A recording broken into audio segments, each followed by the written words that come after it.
Baik, selamat sore. Selamat sore. Pada sore hari ini kami bertiga akan melakukan praktik coaching sebagai tuntutan dari pendidikan guru penggerak. Baik, saya perkenalkan yang pertama. Saya Sakter Sri Harjo akan berperan sebagai coach. Dan saya Bernardo Sulatu akan berperan sebagai coaching. Dan saya sendiri adalah sebagai observer, mengobservasi kedua teman saya ini. Baik, pertama saya ingin mengajukan pertanyaan kepada Coach Pak Safi. Kira-kira kompetensi coaching apa yang ingin dikembangkan dari percakapan ini saya? Kompetensi yang ingin saya kembangkan dalam praktik coaching pada sore hari ini adalah yang pertama, kompetensi kehadiran penuh. Yang kedua, kompetensi menyimak aktif. Dan yang ketiga adalah kompetensi mengajukan pertanyaan yang berbobot. Oke, dari kompetensi ini, kira-kira mana yang lebih spesifik yang akan diobservasi? Untuk ketiga kompetensi ini, yang spesifik atau paling diperhatikan oleh observer nanti adalah yang pertama kehadiran penuh, dan yang kedua adalah mengajukan pertanyaan yang berbobot. Oke, kira-kira apa indikator ketercapaian ini sebenarnya? Indikator ketercapaian dari praktik coaching ini nanti adalah ketika coach saya nanti Pak Bernard bisa menemukan solusi atau pemecahan masalah yang ia hadapi di sekolah. Oke, waktu dan tempat seluruhnya diberikan untuk praktik coaching kepada Pak Safi dan Pak Bernardus. Silakan. Baik, terima kasih untuk kesempatan yang diberikan. Selamat sore Pak Bernard. Selamat sore. Apa kabarnya hari ini Pak Bernard? Kabar baik, luar biasa. Bagaimana perasaannya pada saat coaching pada Perasaan saat ini? senang, perasaan gembira karena bisa bertemu dengan coach. Oke, puji Tuhan. Bagaimana kabar keluarganya sore hari ini? Kabar baik. Oke. Yang ingin saya tanyakan pada kesempatan ini adalah apa tujuan coaching kita pada sore hari ini? Baik, tujuan coaching kita yang ingin saya dapat adalah di mana saya sebagai guru dapat mengimplementasikan strategi pembelajaran berdiferensiasi di dalam kelas. Oke. Apa yang ingin Pak Bernard kembangkan di dalam kegiatan pembelajaran berdiferensiasi? Baik, seperti yang kita sudah ketahui bersama bahwa pembelajaran berdiferensiasi ini merupakan bagian dari bagaimana kita mengelompokkan siswa ya, di dalam kelas itu dalam dua hal penting yang saya mau lakukan. Yang pertama itu adalah mengelompokkan siswa itu berdasarkan minat belajar, dan yang kedua adalah berdasarkan profil belajar.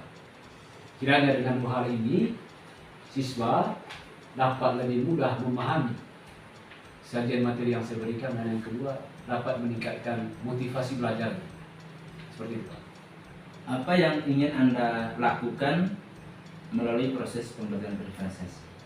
Baik, yang saya ingin lakukan adalah yang pertama saya mengidentifikasi ya kebutuhan belajar siswa itu berdasarkan minat dan berdasarkan profil belajar. Ya, yang kedua ya tentunya ya saya akan menyiapkan materi yang beragam, dan yang kedua menyediakan media yang beragam sehingga bisa menjawab dari keragaman siswa itu berdasarkan profil belajar dan berdasarkan minat. Oke. Kira-kira siapa yang perlu Pak Bernard libatkan agar pembelajaran berdiferensiasi ini dapat berjalan dengan baik? Baik, yang perlu saya libatkan yang pertama adalah guru senior atau di sekolah itu yang sudah pernah mempraktekkan itu adalah Pak Vales namanya. Ya, tentunya saya berdiskusi dengan dia untuk lebih memperkaya pemahaman saya bagaimana mengimplementasikan pembelajaran berdiferensiasi itu di dalam kelas. Begitu. Oke. Kira-kira kapan Pak Bernard mulai melakukan pembelajaran yang sesuai diharapkan oleh Pak Bernard? Baik, sebentar ini ya saya akan langsung berdiskusi dengan Pak Vales, dan sebentar malam saya akan membuatkan perangkat pembelajaran ya, sehingga dalam pelaksananya nanti kegiatan pembelajaran itu, kegiatan pembelajaran yang memuat tentang pembelajaran berdigitalisasi itu bisa berjalan dengan baik. Oke, kira-kira nanti apa indikator yang dipakai untuk mengukur tingkat keberhasilan proses pembelajaran berdiferensiasi?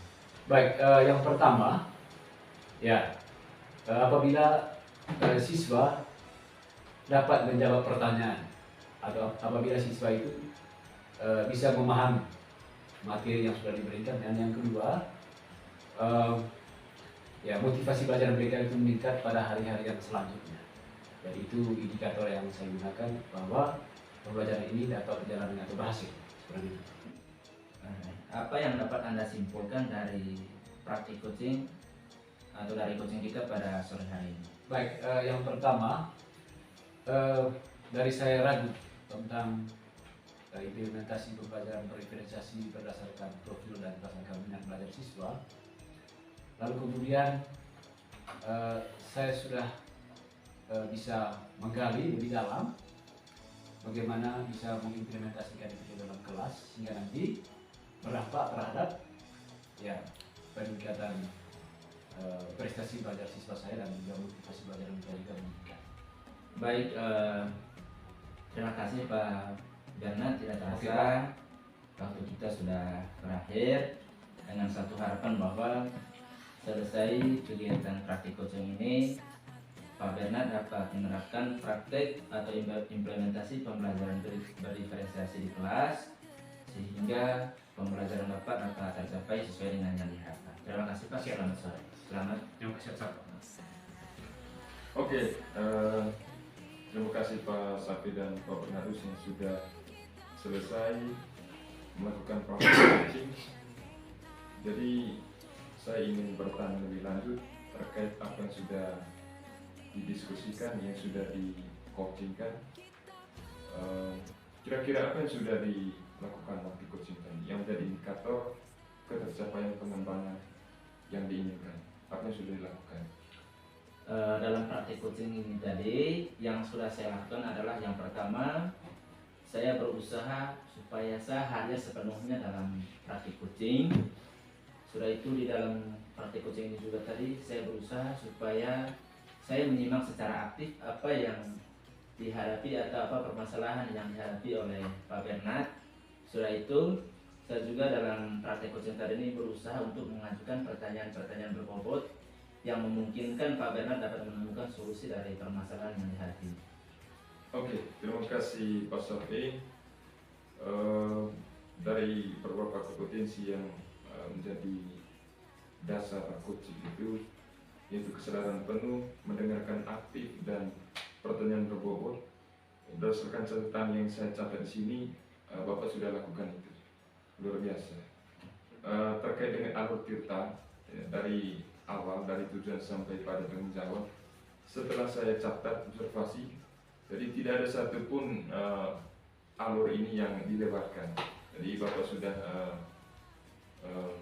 memulai dari tujuan sampai tanggung jawab secara teratur, artinya sesuai dengan alur tirta. Jadi tidak catatan-catatan yang kurang berdasarkan indikator observasi ini. Terima kasih Pak Safi, terima kasih juga Sama-sama Pak. Pak Bernard.